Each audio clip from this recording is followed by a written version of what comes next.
Hi everyone, Lisa Haven here, and I've got a major eye-opening report that you're gonna want to share far and wide. And it's about the Democratic Party. As many of you on my channel know, the Democratic Party is no longer a Democratic Party. They have become more of a left-leaning socialist, an international socialist party, if I can even label it as such. But I'm going to show you in this video how that mentality of the Democratic Party, the old mentality of who they were, is gone, and a new one has revived, a socialist Venezuela-style rule. And as Dinesh D'Souza on his movie Death of a Nation puts it, the Democratic ticket is really the fascist party, and they're all about the subjugation of the masses, putting the masses, all of us, in a plantation-style slavery. Now let's get down to the nitty-gritty on this, and what do I mean by that? Well, first, let's get to the definition of slavery. I'm going to throw up the Wikipedia definition on there for you, and the first one is a person who is the legal property of another and is forced to obey them. Let's pause right there. Under both sides, Republican, Democrat, any leadership, we have rules and regulations. They're a must. We have to have rules and regulations to a point. So in a way, there is a type of slavery, maybe not a full slavery, but slavery in that no matter what side of the fence you fall on, you have to have identification, you have to have permits, requirements, all these things for anything you do. So yes, we have a form of that version of slavery. And in fact, it's getting worse with the implementation of real ID, which I've shared on my channel, that you have to basically have your face scanned, but the real ID is going to be required at airports. If you want to fly, you're going to have that or a passport. But this is the kind of stuff that leads to that subjugation in slavery. Obviously, not how it was back in the South way back when, but today it's a little bit different form. Here's the next definition of slavery, and I'm going to toss it back on the screen here. A person who works very hard without proper appreciation or proper pay. Well, I would say that under a democratic kind of style government, where we have the welfare system here, they get paid for not working. That's the case right now. But under the democratic style lead that they want, the Socialist International Party here that is called the Democratic Party, they want the government to be in charge of everything, healthcare, education, and then you take the money from basically the people who are making more income. This is excluding themselves, but those people at the top, you take their income and spread it among the masses. This makes everybody more even, if you will, and everybody not in a middle class, everybody more in a poor class. Forget anymore the option to actually go out, start a business, and make good money. That money will be taken away and given to the others. This is a sort of subjugation. And then at some point in the future, you're going to be forced to work for that party. This is the very mentality of what it is to be a socialist. Let's check out the third definition. And I think this is the most prominent one today. A person who is excessively dependent upon or controlled by something. Dependent upon and controlled by another. Universal healthcare, national education, education for all, government and transportation, government, basically bigger government and more government brings more power to that government. And then what happens is the people become subjugated to that government rather than if they went out and had a healthcare system or if they went out and did their own thing. You see, you are in debt, you are subjugated, you are, as this puts it, dependent upon and controlled. You need to go see a doctor, it's going to have to be through the government, and it has to be through the government way that the government says that it needs to be done. Education, you're going to have to use the system that they decide for you, not one that the states individually pick like it used to be. No, we have communist core. How did Hitler gain control of the people in his day? Through propaganda. He used the media, he used the newspaper, he used everything at his arsenal propaganda-wise, including the schools, to brainwash and manipulate exactly, by the way, what is happening in North Korea, where they're forced to have a picture of their dictator on their walls. And not a single word can be spoken against it. This is subjugation. This is socialism, whether it's international or national socialism. Both are bad. But seems to be what the Democratic Party is running on. Today, the Democratic Party tends to be for equal opportunity for all. Both parties are. Both parties really are. It's not about the color of one's skin. It's about the person all together. Both parties stand on that. But the problem with the Democrats' push on that is that's not who they always were. Check this out. This is actually the history of the Ku Klux Klan, a very horrible white supremacist organization. Here's what they say. Founded in 1866, the KKK extended into almost every southern state by 1870 and became a vehicle for white southern resistance to the Republican Party's Reconstruction era policies aimed at establishing political and economic equality for blacks. Okay, so they're against the Republican Party. It goes on. Its members waged an underground campaign of intimidation and violence directed at white and black Republican leaders, not Democrat, Republican. Though Congress passed legislation designed to curb Klan terrorism, the organization saw its primary goal, the reestablishment of white supremacy, fulfilled through the Democratic victories in state legislatures across the South in the 1870s.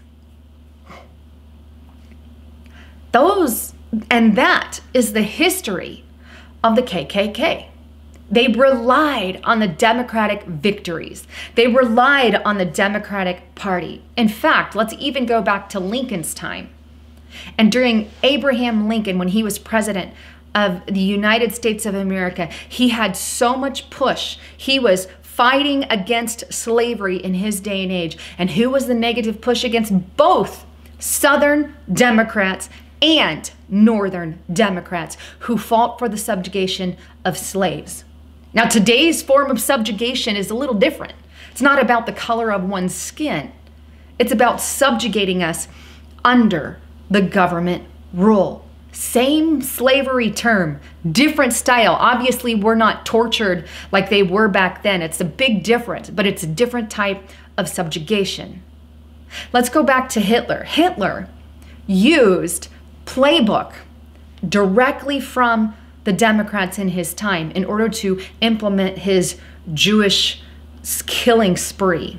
He said, look at what the Democrats are doing in America. I want to do that, where you have colored bathrooms and colored means of transportation. This is for colored, this is for whites. He did the same thing with the Jews. This is for Jews, this is for everyone else. The truth is, as much as the Democrats want to lie to you and put Hitler on the right, his belief system really is from the left. He was a nationalist socialist. He attacked communists, okay, but he attacked international communists, which seems to be what we have here today, our globalist communists in America. He attacked them specifically because they didn't agree with his rule. They went to Moscow for their leadership. That was it. But the beliefs were the same. Check out this article by Donesta Souza. I think it really puts it into perspective.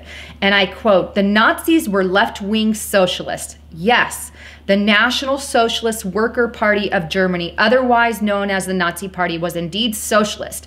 And it had a lot in common with the modern left." That's the point here, the commonality between the two. Hitler preached class warfare, agitating the working class to resist exploitation by capitalists. Same. His case was particularly Jewish capitalists, of course. Their programs called for the nationalization of education, same on the Democratic Party, of also healthcare, same on the Democratic ticket, transportation, and other major industries. They instituted and vigorously enforced a strict gun control regime, also on the Democratic ticket. They encouraged pornography, legitimacy, and abortion, and they denounced Christians as right-wing fanatics. Again, this is what they do. Yet, A popular myth persists that the Nazis themselves were right-wing extremists. This insidious lie biases the entire political landscape today. You see, Hitler had many same things that were in line with some of the things that are on the Democratic ticket today, yet the lie is paraded that he was some kind of alt-right leader. When the truth is, he had so many things that lined up with the Democratic left. The left uses Hitler's own playbook. You say a lie long enough, eventually they will believe it. And that is what they have done. So this liking President Trump to a Nazi is a bunch of baloney. Because the things that Donald Trump stand for, the right to make America great again, some of his values and principles, never, ever in a Nazi playbook. None of them, not like that. That's the thing that America is missing. Those are the gaps we need to expose, especially with voting. And look, the Democrats are starting, their true colors are starting to shine. The fact that they're international socialists is coming out. Call it progressive, it's the same as socialism. Check out what they're doing in California. Check out this report, this is on medium.com. Universal basic income is officially part of the California Democratic Party platform. UBI is getting money from the government without having to do anything. Who ends up paying for that in the end? You and me. We take a bigger pay cut, more taxes, and we pay for that. More and more people on UBI, more and more people, less people working, more having to be required from the average worker. What do they take, like 25% now to 30%? Imagine that at a 50% or a 60% or 70%. That's what socialism does. I don't know about you, but I don't want to live, as Dinesta Souza's Death of a Nation puts it, in a plantation for all like the Democrats have planned. Now, I got a lot of the inspiration in this video from the movie Death of a Nation. Please go watch it. Grab a Democrat, grab a friend, whoever it may be, even a Republican, take them to see the movie now before it's gone and out of theaters. Take them to go see it. Support that cause. Pay for their ticket. I get zero money or anything for you going. I'm going to see the movie. I'm just saying it's an amazing movie. Go watch it. But that said, the rule that I believe the international socialists, aka Democratic Party, want is the subjugation of everyone under a big government. That's the very definition of slavery. Not some of the slavery we've seen in the past. It's a different style. But in the end, it's still slavery. Anyhow, thanks again for tuning into my channel. I'd love to get your thoughts on this in comments. Please leave them below. Also, don't forget to check out my partner at NobleGoldInvestments.com. They are an amazing group, amazing organization. And if you want to stay on the good side of things, make sure you convert your 401ks into something solid like a Roth IRA backed by gold, silver, Bitcoins, and they offer that below. Also, Trump Coin 2020. Don't forget to get that coin of President Trump while it lasts. Use the code LISA for $5 off. Well, thanks again for tuning in. I'm Lisa Haven, signing out.